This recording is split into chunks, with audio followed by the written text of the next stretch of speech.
오늘 우리에게 주시는 하나님 말씀 에스라 1장 1절에서 4절 말씀입니다.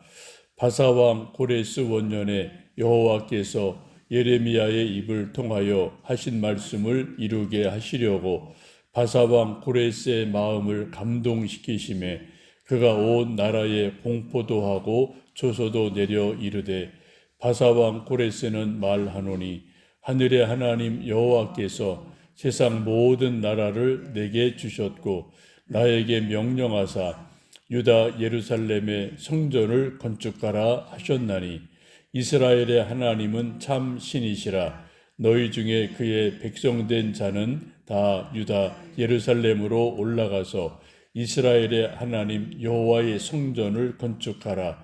그는 예루살렘에 계신 하나님이시라. 그 남아있는 백성이 어느 곳에 머물러 살든지 그곳 사람들이 마땅히 은과 금과 그 밖의 물건과 짐승으로 도와주고 그 외에도 예루살렘에 세울 하나님의 성전을 위하여 예물을 기쁘게 드릴지니라 하였더라. 아멘. 우리 신앙 생활에서 가장 중요한 핵심은 하나님을 믿는 것입니다. 우리가 주일 예배 드리고 봉사하고 기도하고 전도하고 성경 공부하고 이런저런 신앙 생활을 하게 되는데 그 모든 것의 중심에는 하나님이 계셔요. 만일 하나님이 계시지 않는다면 우리가 하는 모든 종교 행위는 거짓이고 가짜고 스스로 속이는 일이 될 것입니다. 우리 믿음이 진짜가 되는 가장 중요한 핵심적인 이유는 하나님이 살아 계신다. 하나님이 존재하신다. 이것이 전제가 되고 또 이것이 사실이기 때문에 우리 좀 새벽을 깨우고 예배드리고 이런저런 헌신 봉사하는 모든 것들이 의미가 있고 진짜 신앙이 되게 됩니다. 그럼 우리가 믿는 하나님, 성경에서 말씀하시는 하나님은 어떤 분인가? 그것을 오늘 에스라 1장에서 하나님이 귀히 사용하신 바사왕 고레스 입을 통해서 볼 수가 있습니다. 고레스가 하나님을 어떤 분으로 알고 이렇게 유대인들에게 귀국 명령을 내렸는지 그 말씀을 오늘 함께 읽은 1장 1절에서 4절까지 세 가지를 볼 수 있습니다. 첫 번째, 하나님은 어떤 분이신가? 첫 번째로 하늘의 하나님 여호와시다라고 말씀합니다. 2절 보시면 바사왕 고레스는 말하노니 하늘의 하나님 여호와께서라고 말씀하죠. 하나님을 이 고레스가 알고 믿는 하나님은 하늘에 계신 하나님이시다. 이게 가장 중요한 하나님 모습입니다. 성경에서 소개되고 성경이 말씀하는 하나님의 첫 번째 모습, 하늘에 계신 하나님. 하나님은 영적 존재기에 사실 무소부재하신 분이죠. 하늘이나 땅이나 여기나 저기나 안 계신 곳이 없죠. 편만하신 하나님이신데, 그런데 성경은 늘 하나님을 말씀할 때 1차적으로 하늘에 계신 하나님이다라고 말씀을 하죠. 예수님이 말씀하신 주기도에서도 하늘에 계신 우리 아버지라고 말씀하셔요. 그래, 제자들에게 기도를 가르쳐 주시고 말씀하시면서 하나님이 어떤 분이냐? 하늘에 계신 우리 아버지 하나님. 이렇게 말씀하지 않습니까? 그래서 우리가 기도하거나 찬송 부를 때 또 예배 드릴 때 여러분이 이렇게 하루 일상을 살아 가실 때 또 걸어갈 때 가끔 하늘을 바라보면서 하나님이 저 하늘에 계시는구나 라고 하늘을 가끔 바라보는 것은 매우 중요합니다.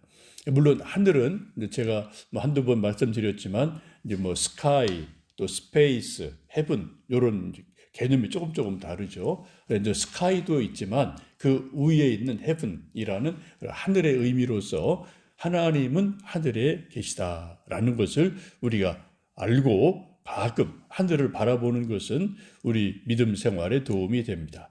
우리 함께 부른 찬송 515장에도 3절에 그렇게 가사가 되어 있습니다.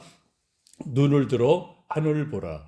살아계신 주 하나님, 약한 자를 부르시어 하늘 뜻을 전하셨다라고, 하늘에 계신 하나님이 살아계신 하나님이시다라고 이 말씀을 하죠.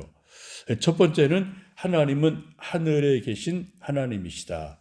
두 번째는 하나님은 참 신이시다라고 말씀합니다. 3절에 보시면 이스라엘의 하나님은 참 신이시라고 고레스가 말하죠. 세상에는 많은 신들이 있습니다. 일본에는 우상신이 800만 있다고 말하고요. 그리스 로마 신화도 보면은 신들 이름이 엄청나게 많이 나와요. 여러분 해외에 가보시면 여기저기 하여튼 신들의 형상, 또 신의 이름 있는 것들이 여기저기 세계 곳곳마다 엄청나게 많이 있는 것 보실 겁니다. 근데 성경은 이스라엘의 하나님 여호와만 참 신이시다, 진짜 신이다, 유일하신 신이다라고 말씀합니다. 하나님께서 십계명을 통해서 하나님이 어떤 분인지를 말씀해 주시는데, 출애굽기 20장의 십계명에 대한 말씀이 이렇게 나오죠. 너는 나 외에는 다른 신들을 내게 두지 말라.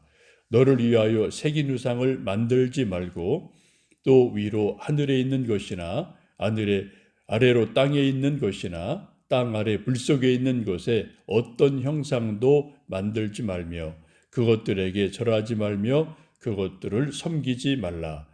나 내 하나님 여호와는 질투하는 하나님인즉 나를 미워하는 자의 죄를 갚되 아버지로부터 아들에게까지 3, 4대까지 이르게 하거니와 나를 사랑하고 내 계명을 지키는 자에게는 천대까지 은혜를 베푸느니라 라고 말씀하시면서 하나님만 신이시다 라는 것을 아주 분명하게 십계명 1, 2계명에서 분명하게 말씀을 하죠. 성경이 말씀하는 하나님, 우리가 믿는 하나님은 유일하신 하나님이시다라고 성경은 말씀합니다. 이걸 영어로 표현할 때 대문자 GOD로 이제 우리가 흔히 표기를 하죠. 일반 신 우상들은 그냥 스몰로 GOD 이렇게 좀 말하지 않습니까? 우리가 믿는 하나님은 유일하신 하나님, 참 신이시다. 이걸 분명하게 하는 게 믿음의 초점을 세우는 일이 되죠. 세 번째는 3절 보시면 유일하신 여호와 하나님은 예루살렘에 계신 하나님이시다라고 말씀합니다. 3절에 이스라엘의 하나님은 참 신이시라. 너희 중에 그의 백성된 자는 다 유다 예루살렘으로 올라가서 이스라엘의 하나님 여호와의 성전을 건축하라. 그는 예루살렘에 계신 하나님이시라고 분명히 말씀하세요. 하나님이 예루살렘에 계신다. 곧 예루살렘의 솔로몬 성전에 계신다. 그런 말씀이죠. 하늘의 하나님이 땅에 사는 인간을 만나 주시는 곳이 구약에서 모세 시대에는 성막으로 하나님 말씀하셨고, 이제 다윗과 솔로몬 때에는 솔로몬 성전을 지음으로 하나님께서 지성소를 만들게 하시고 법궤 위에 지성소에 하나님이 임재하시면서 우리 인간들을 만나 주시는 일이 일어나지 않습니까? 하나님이 이 땅에 계시는 이 땅, 곳이 바로 예루살렘, 조금 더 구체적으로 솔로몬 성전이라고 성경은 분명히 말씀합니다. 그래서 솔로몬 성전에서 그래서 우리가 제사장들이 제사를 드리고 예배를 드리고 하나님 말씀을 듣고 사죄의 용서를 받고 하는 여러 일들이 솔로몬 성전에서 이루어졌습니다. 그래서 성전이 그래서 중요한 거죠. 성전의 의미를 역대하 2장 6절에 이렇게 말씀합니다. 누가 능히 하나님을 위하여 성전을 건축하리요. 하늘과 하늘들의 하늘이라도 주를 용납하지 못하겠거든. 내가 누구이기에 어찌 능히 그를 위하여 성전을 건축하리요. 그 앞에 분향하려 할 따름이니라 라고 솔로몬이 성전을 건축하며 기도드린 내용이죠. 내가 어떻게 감히 하늘의 하늘들도 하나님을 다 용납할 수 없는데 내가 이 땅에 조그만 집 하나 짓는 성전 짓는 것 가지고 그 크신 하나님을 어떻게 내가 모시겠느냐. 근데 성전의 의미가 뭐라고요? 다만 그 앞에 분향하려 할 따름이라. 하나님 앞에 분향하고 제사 드리는 곳이 바로 성전이다. 하나님이 성전에서 인간들을 만나 주시는 곳이다 라고 말씀합니다. 성전의 의미는 한마디로 하늘에 계신 하나님이 땅에 사는 인간들을 만나 주시는 특별한 장소, 이것이 바로 성전이지 않습니까? 그래서 성전이 거룩한 것이고 성전이 중요합니다. 그런데 유대 왕과 백성들이 하나님 말씀에 불순종함으로 이제 솔로몬 성전이 파괴되고 예루살렘 망하고 바벨론 포로가 되어간 지금 상황이에요. 에스라 그 시대적인 상황이. 그래서 지금 하나님께서 70년이 지나고 고레스의 마음을 감동시키셔서 다시 귀국하는 명령을 내리게 됩니다. 왜 하나님께서 고레스 왕의 마음을 감동시키셔서 유대인들을 귀국하도록 그런 특별한 조치를 취하게 되었을까요? 그 이유는 이제 4절 보시면은 바로 하나님의 성전을 짓기 위해서라고 분명히 말씀하죠. 2절에도 그렇고 2절 끝에도 나에게 명령하사 유다 예루살렘의 성전을 건축하라 하셨다. 4절도 그 남아있는 백성이 어느 곳에 머물러 살든지 그곳 사람들이 마땅히 은과 금과 그 밖의 물건과 짐승으로 도와주고 그 외에도 예루살렘에 세울 하나님의 성전을 위하여 예물을 기쁘게 드릴지니라 하였더라 라고 말씀하죠. 고레스 왕의 마음을 감동시켜서 유대인들을 고국 돌아가도 좋다 허락한 이유가 뭐라고요? 예루살렘에 하나님의 성전을 다시 재건하도록 그래 돕는 손들을 많이 주셔서 은금 또 노동력을 제공해서 하나님 성전을 기쁘게 다시 지어라. 이것이 바로 하나님의 뜻임을 말씀하고 있습니다. 유대인의 귀국이 허락된 것은 단순하게 정치적인 자유를 위해서가 아니라는 거예요. 많은 정치인들은 고레스 왕이 참 통 큰 왕이라 정치적인 자유를 줬구나 이렇게 해석해도 가능해요. 그렇게 볼 수가 있는 거예요. 그런데 본래 뜻이 뭐라고요? 그거는 겉모습이고 진짜 의미는 하나님의 성전을 재건하게 하시려고 백성들을 다시 돌려보내 주셨다라고 말씀합니다. 오늘도 하루를 살면서 하늘에 계신 하나님을 여러분 생각하면서 또 찬송 515장도 불러보시고요.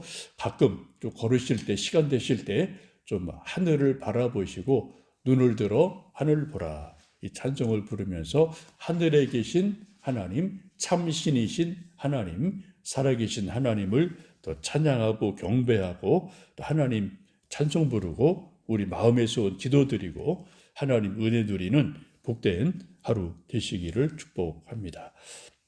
살아계신 아버지 하나님, 오늘도 하루를 시작하며 새벽을 깨우며 하나님 앞에 나왔습니다. 하나님만이 참 신이시고 살아계신 하나님이시며 유일하신 하나님이심을 저희들이 믿습니다. 그 하나님 지금도 하늘 높은 곳에 보좌 위에 앉아 계시며 이 낮고 낮은 땅에 사는 인생들을 굽어 하감하시고 살펴보시는 줄 압니다. 하나님을 아버지라 고백하고 경배하며 기도하며 예배드리며 하나님 뜻 따라 살기 원하는 우리 성도들에게 하나님 은혜를 내려 주옵소서. 오늘도 하루 힘차게 살고 믿음, 소망, 사랑으로 살아갑니다. 또 일주일 살아갈 때 건강 주시고 하는 모든 일들 하나님 의지하며 감당함으로 싹이 나고 꽃이 피고 열매 맺는 아름다운 일들이 있기 원합니다. 우리 연약한 육체에 건강 주시고 마음에 하나님의 평강 주시고 삶의 용기와 지혜 주셔서 이 땅에서 주어진 하나님의 일 잘 감당하는 기쁨 가득하기 원합니다. 연로하신 부모님들 건강 지켜주시고 병약한 이들 강건케 하시며 땀 흘려 공부하고 일하고 수고하는 일터에서 복된 하루하루 되도록 은혜 내려 주옵소서. 예수님의 이름으로 기도하옵나이다. 아멘.